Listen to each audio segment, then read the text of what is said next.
여러분 안녕하십니까? 이해하기 쉽게 법률 상식을 전해드리는 택수의 투시경 이택수입니다.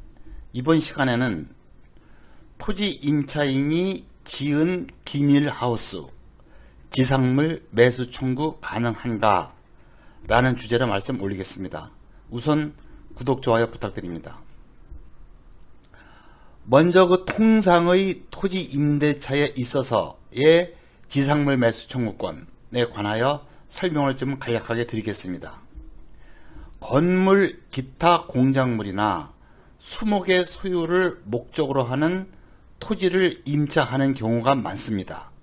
민법 643조에 의하면 임대차 기간이 종료했는데 임차인 소유의 건물이나 수목이 현존하고 있는 상태에서 임차인이 계약의 갱신을 청구하였으나 임대인이 그 갱신 요구를 거부하는 경우에는 임차인은 임대인에게 그 지상물을 매수하라고 청구할 수가 있습니다.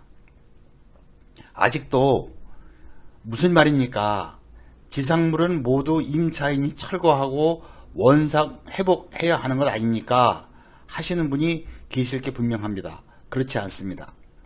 건물이나 수목의 소유를 목적으로 한 토지 임대차의 경우 임대 기간이 만료하면 지상물의 가격을 임대인에게 청구할 수가 있고, 가격에 관하여 의견 일치가 되지 아니하면 법원의 감정 가격에 의한다는 사실 다시 한번 알아두시기 바랍니다. 그리고 중요한 사항은 이 지상물 매수 청구권은 강행 규정으로 임차인에게 인정된 권리로서 임차인에게 불리하게 약정을 한 경우 민법 652조에 의거하여 그 약정은 법적으로 효력이 없습니다. 무슨 뜻이냐? 예컨대 처음 임대차 계약 당시 특약으로서 임차인이 건물을 건축하거나 수목을 식재하는 경우 임대 기간이 만료된 경우 임차인은 이를 철거하여 토지를 원상복구하여 인도한다고 약정하는 경우가 많습니다.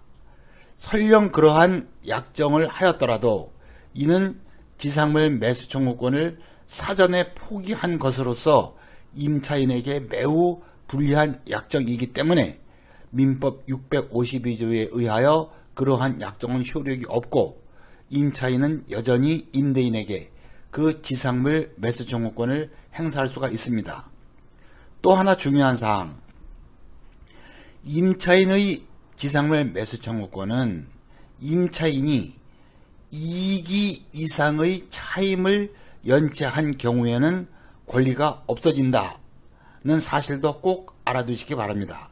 다시 말하면 지상 건물이나 수목의 가격을 임대인으로부터 받아내려면 차임, 그러니까 토지 사용료를 말하죠.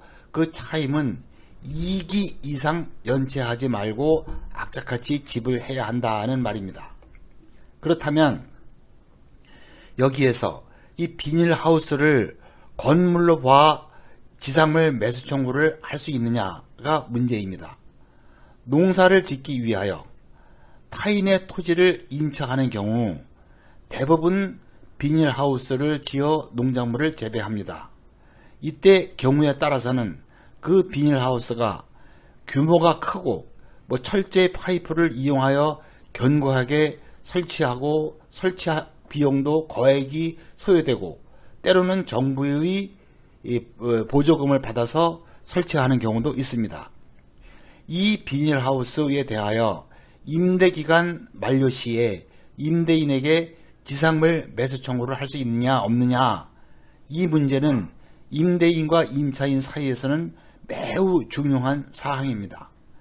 비닐하우스에 관한 지상물 매수 청구 소송이 자주 제기되고 있는데 이에 대하여 대법원 판결이 있습니다. 96-46668입니다. 그 사건은 토지를 화훼 재배를 목적으로 토지를 임대하는 것인데 임차인이 화훼 재배와는 직접 관련이 없는 화훼 판매 위하여 비닐하우스를 비교적 견고하게 지은 사안에 대한 판결입니다. 판결문을 인용하자면 이렇습니다.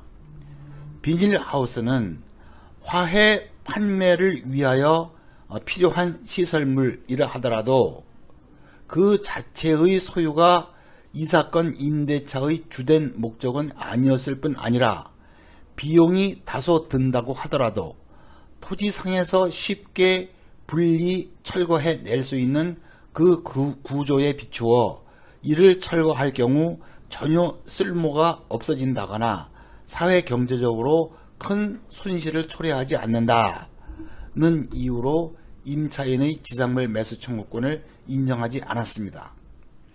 이와 같은 대법원 판결 이후 법원에서 이 비닐하우스에 대하여 지상물 매수 청구권을 인정한 사례는 아직 없는 것 같습니다. 그러나 비닐하우스라고 하더라도 겨울 동안 농작물을 재배하기 위하여 지은 경우 난방시설도 설치하고 추위를 견디기 위하여 두꺼운 천으로 외벽을 감싸는 등 매우 견고하게 지어서 구조나 비용 면에서 거의 건물과 유사하게 보아야 할 경우가 상당히 많습니다. 이 모든 경우를 일률적으로 비닐하우스라는 이유만으로 지상물 매수 청구를 인정하지 않는다는 것은 다소 불합리한 면도 있다고 봅니다. 대법원 판결의 취지대로라면 비닐하우스라고 하더라도 설치하는 데 많은 비용이 소요되고 쉽게 분리 철거가 용이하지 않거나 철거할 경우 그 자재가 전혀 쓸모없게 되는 경우로서 사실상 통상의 비닐하우스가 아니라 건물 내지 공작물로 보아야 하는 정도라면 제 개인적인 견해로는 지상물 매수 청구권을 인정해도 무방하다고 사료됩니다. 구독, 좋아요 부탁드리고요. 다음도 유익한 주제로 뵙겠습니다. 시청해 주셔서 감사합니다.